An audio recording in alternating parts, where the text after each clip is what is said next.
In the spring of 1968, a six-man team crossed into Laos carrying rifles with the serial numbers ground off and pistols no American armory would admit to owning. If one of them died out there, the Army could tell his mother he had never left South Vietnam. That was the entire point. Those men belonged to MACV-SOG, the most secret unit of the war, and the tools they carried were built to leave no fingerprints. Number 16 is a captured enemy machine gun, a recon man hauled into Laos on purpose. And number 3 is a pistol so quiet the men used it on sentries in the dark. We start with number 20. Number 20. The CAR-15 Commando was the rifle a SOG man reached for first, a short, stubby carbine with a collapsing stock and a fat flash hider that turned the muzzle blast into a ball of fire and noise. It was light enough to swing one-handed through wait-a-minute vines. And on a team that might have to run for 6 hours straight, every ounce mattered. But the versions issued out of the SOG supply rooms in Kontum and Da Nang were not the ones you could trace. The armorers filed the markings down, so a rifle pulled off a dead man on the trail told an enemy intelligence officer nothing. Sergeant First Class Robert Howard carried one on the run that later put him up for the Medal of Honor. The Army spent years insisting these cross-border missions never happened, and a rifle with no name stamped on it was how they kept that lie clean. Today, the Commando is a collector's prize, but the sanitized SOG guns almost never surfaced because most of them were never written down in the first place. Number 19. Stop and think about what it takes to carry the enemy's own rifle into the enemy's backyard. On deep missions across the fence, some SOG teams deliberately traded their American carbines for a captured Chinese Type 56, the stamped copy of the AK-47 that the North Vietnamese carried by the tens of thousands. The reason was cold and simple.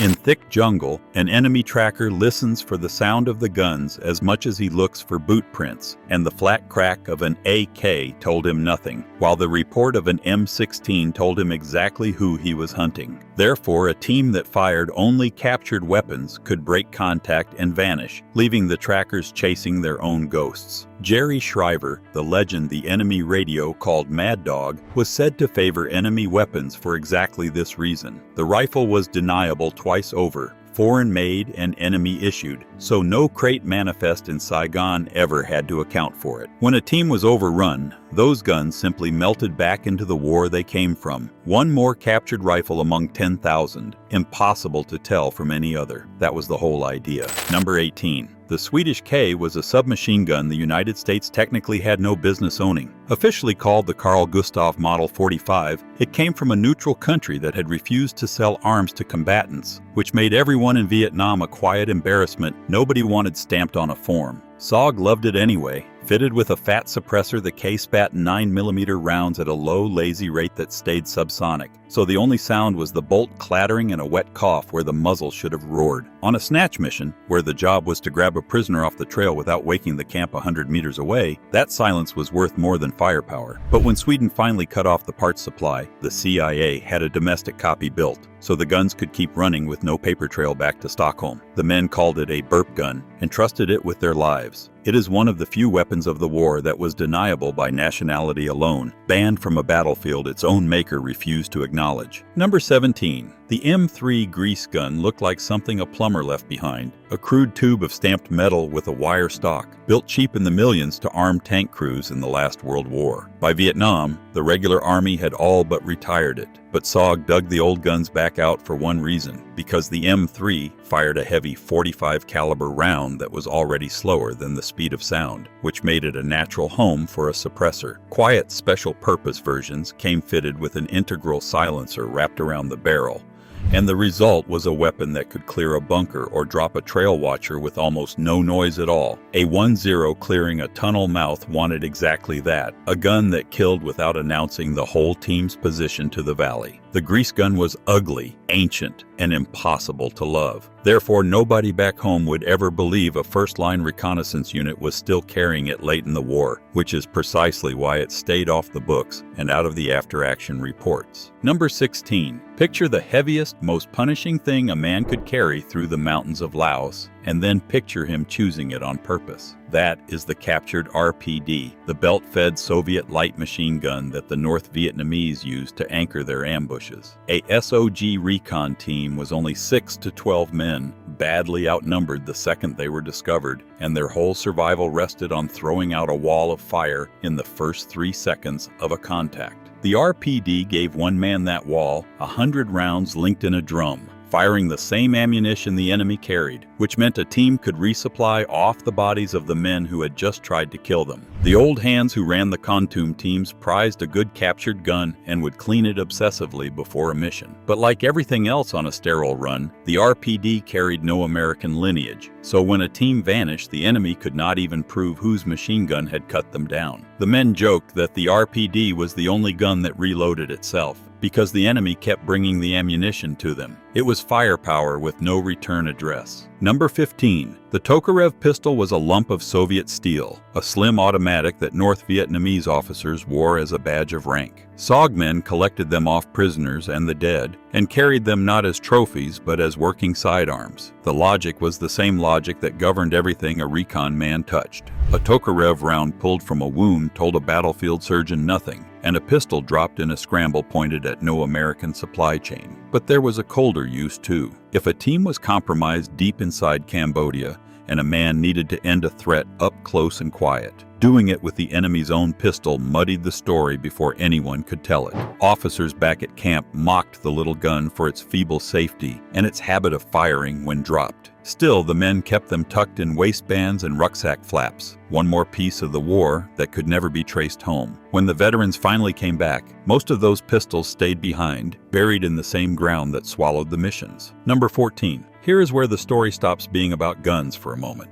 A weapon does not need gunpowder to be deniable, and the Gerber Mark II proved it. It was a fighting knife, a slim double-edged dagger with a cast aluminum handle, designed by a retired Army officer and shaped to punch through a rib cage rather than skin a deer. SOG men bought them, were issued them, and honed the edges until they could part a hair. On a mission where a single rifle shot meant the whole valley knew you were there, a blade was the last silent option a cornered man had. A knife also solved a quieter problem, because a body found with no bullet in it and no brass on the ground gave the enemy propaganda machine nothing to photograph. There was no serial number to grind off a knife, no country of origin that mattered, no paperwork at all. That made it the purest deniable weapon on this entire list. Many veterans carried the same Mark II home and kept it in a drawer for 50 years, the one piece of the secret war they were allowed to keep. Number 13. The V-40 was a grenade barely bigger than a golf ball, small enough that a man could hold 3 of them in one fist. It came out of the Netherlands, another foreign source that kept American fingerprints off the kill, and it weighed almost nothing, which mattered to men already staggering under ammunition and radios in water. A recon team could not afford the bulk of full-sized fragmentation grenades when every pocket was spoken for, but they could clip a handful of these tiny spheres to their web gear and never feel the weight. The trade was range and blast, since a grenade this small threw a lethal spray only a few meters wide. On the trail, though, most fights happened at a range you could spit across, so a few meters was all a man needed. The mini grenade let a team break contact by throwing a fistful of steel behind them as they ran for the trees. It was foreign, it was tiny, and it was gone in a flash, which made it exactly the kind of tool the secret war was built around. Number 12. The Sten was a relic by the time it reached Vietnam, a British submachine gun so crude it had been stamped out in bombed-out workshops during the darkest years of the last war. It rattled, it jammed, and it looked like a length of pipe with a trigger. But the CIA held stockpiles of them precisely because they belonged to everyone and no one, spread across a dozen resistance movements and back-alley arms deals until no single crate could be traced. That anonymity was the whole appeal. A Sten handed to an indigenous fighter or slipped to a cross-border team was a weapon the United States could swear it had never touched. Some came with suppressors already built in, a quiet version first devised for wartime commandos 2 decades earlier. SOG and its sister programs used them for the jobs that could never be admitted, the ones where even a captured American weapon would say too much. The gun was obsolete, unreliable, and completely untraceable. A single spent casing left in the wrong province could unravel an operation the government had sworn was never happening. In the arithmetic of deniability, that last quality outweighed all the rest. Number 11. Not every deniable weapon came from a factory. In the Central Highlands, SOG recruited included the Montagnard tribesmen, the hill people the French had called the mountain folk, and those men brought a weapon older than gunpowder itself. The crossbow was carved from hardwood and strung with twisted fiber, and in the hands of a brew or raid tribesman, it could put a bamboo bolt through a man without a whisper of sound. For a team that lived or died by silence, a hunter who could take a sentry from 30 feet with no muzzle flash and no crack was worth more than another rifle. The bow left no shell casing, no smoke, and no evidence that anything modern had passed through the jungle at all. It was the ultimate untraceable weapon because it predated every serial number and every treaty on Earth. American officers who watched the Montagnards shoot came away quietly amazed. When the war ended and the United States abandoned its Highland allies, many of those crossbows went into the ground with the men who had drawn them. No treaty was ever written to ban a weapon that no modern army would admit to using. Number 10. The high standard was a 22 caliber pistol with a fat tube welded over the barrel, and it traced its bloodline straight back to the assassination tools of the last war. The wartime spy service had ordered thousands of them for agents dropped behind enemy lines, and 2 decades later the same quiet little gun found its way into SOG's darkest work. A 22 round is small and slow, not the choice of a man in a stand-up fight, but held against the base of a skull it did the job in near silence, and silence was the entire mission. Sentries on the trail, dogs that would give a team away, a wounded enemy who could not be allowed to call out. These were the grim jobs the pistol existed for. It carried no markings that led anywhere, and officially the program that fielded it did not exist. Nobody put these weapons on a training manifest. Long after the war, when a few surfaced in evidence lockers in estate sales, the men who had carried them still would not say out loud what they had used them for. Number 9. The Willie Pete was a grenade filled with white phosphorus, a chemical that burns so hot and so bright it turns instantly into a wall of blinding white smoke. The Army issued it as a marking and screening round, but SOG teams learned to love it for a darker, more desperate purpose: the break contact. When a 6-man team was suddenly swarmed by a company of North Vietnamese, the 1-0 would scream a command, and the team would throw Willie Pete grenades in a line behind them, dropping a searing curtain of smoke and fire that no man could chase them through. In the seconds it bought, the team would sprint for a new direction and try to disappear into the green. If you have made it this far, you already understand these men better than the records ever did, so stay with me. The phosphorus also destroyed documents and equipment that could not fall into enemy hands. Whether those cross-border firefights ever happened at all was something the United States denied for a generation, long after the men who ran through that smoke had come home. Number 8. Now forget every weapon that fires a bullet, because the next one fired nothing at all. The Nightingale was a firefight simulator, a bundle of firecrackers in small charges wired to a timer that, when triggered, sounded exactly like a full-blown battle: rifles, machine guns, and grenades all at once. A SOG team facing capture would set one down, pull the timer, and slip away into the trees while the device threw a phantom firefight into the empty jungle behind them. The enemy would pour men and fire into a battle against no one, buying the real team the minutes it needed to reach a landing zone. It was deception turned into a weapon, a way to win a fight by never being in it. Nothing about the Nightingale appeared in any conventional inventory, because conventional units did not fight the kind of war that needed a fake war as cover. Men like Dick Meadows built their reputations on tricks exactly this cold. The device saved lives that the official record insists were never in danger. On missions, the map swore never crossed a single border. Number 7. CS was tear gas, a fine crystalline powder that seizes the lungs and floods the eyes, and SOG carried it in grenades, and sometimes in raw powdered form. On the trail, it had one especially prized use. When a team found the mouth of a tunnel or a bunker complex too dangerous to enter, they could seed it with CS and turn the whole warren into a place no human being could stay. It flushed hidden men into the open and denied a position without a single shot fired, which kept a small team from having to crawl into a tunnel by hand in the dark. The gas also left a lingering contamination that made a site useless for days. Because the powder could be scattered with no obvious weapon at all, it was a tool that left almost no trace of who had been there. The rules of war around gas were murky and hotly argued even then. SOG operated in a place where those rules, like the borders themselves, were treated as suggestions that applied to someone else's war. Number 6. The pump shotgun was one of the oldest ideas in the American arsenal, and SOG carried a short-barreled version of the Ithaca 37 into the thickest jungle on Earth.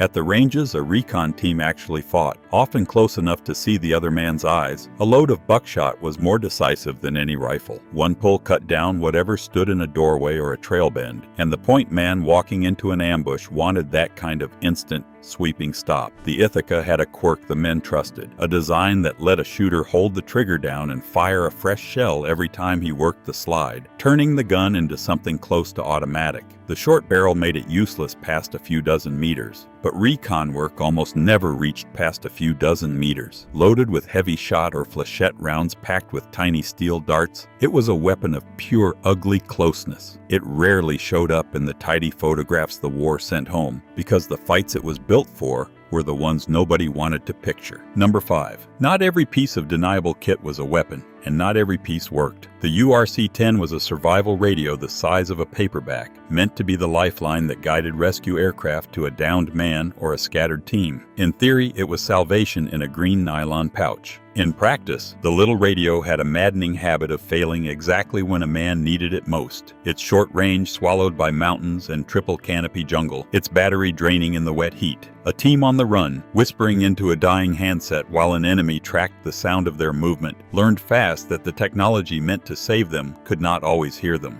Men were lost on the wrong side of the fence, calling into a radio that answered with nothing but static. The device was carried on missions the government would not confirm, which meant a failure could never be investigated in daylight. It stands here as a reminder that the secret war ran on gear that was sometimes as fragile as the men who bet their lives on it. Number 4. When a team was surrounded and there was no clearing for a helicopter to land, the STABO rig was the only way home. It was a harness of nylon straps a man wore like a vest through the entire mission, ending in rings at the shoulders. A helicopter would roar in over the canopy, drop long ropes, and a man would clip in and be snatched straight up through the trees, dangling hundreds of feet below the aircraft as it clawed for altitude and speed. It was terrifying, and it was salvation, and it replaced an older sling that had a habit of letting men slip out and fall. The rig let a team fight to the last second and still be plucked out of a closing trap, hands free to keep shooting as they rose. But it belonged to a kind of mission the Army would not admit to running, so the sight of men hanging beneath a helicopter over Laos was a picture that could never be printed. The STABO harness saved men who, officially, were never there to be saved. Number 3. Of every quiet weapon in this whole secret arsenal, one earned a nickname that says everything about the work it did. The men called it the Hush Puppy, and its real name was the Smith & Wesson Mark II, a 9mm pistol built to a Navy specification with a slim suppressor threaded onto the barrel. The nickname came from its first job, silencing the guard dogs and the honking sentry geese that could give a team away in the dark, but the same near-silent shot worked just as well on the men holding the leashes. A small lever let a shooter lock the slide shut so the weapon made no metallic clack as it cycled, just a single soft cough and nothing more. It was designed from the ground up for the exact missions the Pentagon swore it was not running. Every piece of it, from the suppressor to the special subsonic ammunition, existed inside a program with no public name. The Hush Puppy is the closest thing the war produced to a purpose-built assassination tool, and the record still pretends the men who carried it were somewhere else entirely. Number 2. The Claymore was a curved slab of explosive packed with hundreds of steel balls, set on little scissor legs, and aimed down a trail like a loaded shotgun the size of a book. Command detonated by a man squeezing a handle. It threw its steel in a lethal fan that could shred an entire squad walking into a kill zone. SOG teams used them to guard their backs at night and to spring ambushes of their own deep inside territory that, on every official map, they had never entered. But the deniable versions mattered most. A mine set to cover a team's escape, or rigged to a trip so it fired on its own, left behind only a crater and a scatter of ball bearings that pointed at no particular army. The enemy knew someone had been there. They could rarely prove who. These devices did their work and erased the sentence that described it in the same instant. When a mission was denied all the way up the chain, a weapon that left nothing but a hole in the ground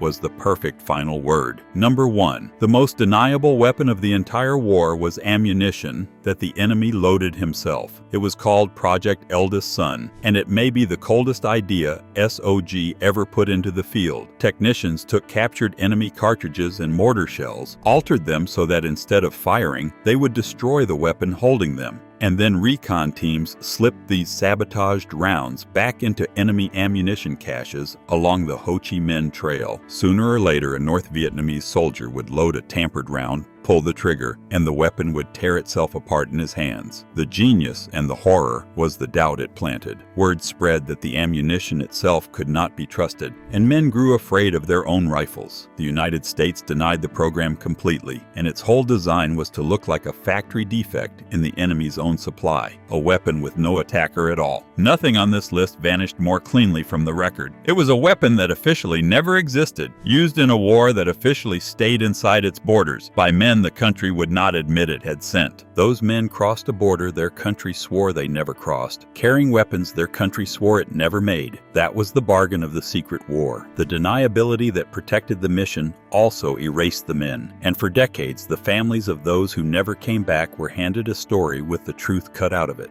The weapons on this list were built to leave no fingerprints, and they succeeded so well that the history almost disappeared alongside them. If your father or your grandfather served in Vietnam, there is a chance he carried something he was told never to talk about. A knife, a strange foreign pistol, a story that stopped whenever you asked the next question. Those silences are their own kind of record. Tell me in the comments about the man in your family who served and the one thing he brought home that he would never fully explain. The men are gone now, but the weapons remember, and so, if we choose to, can we?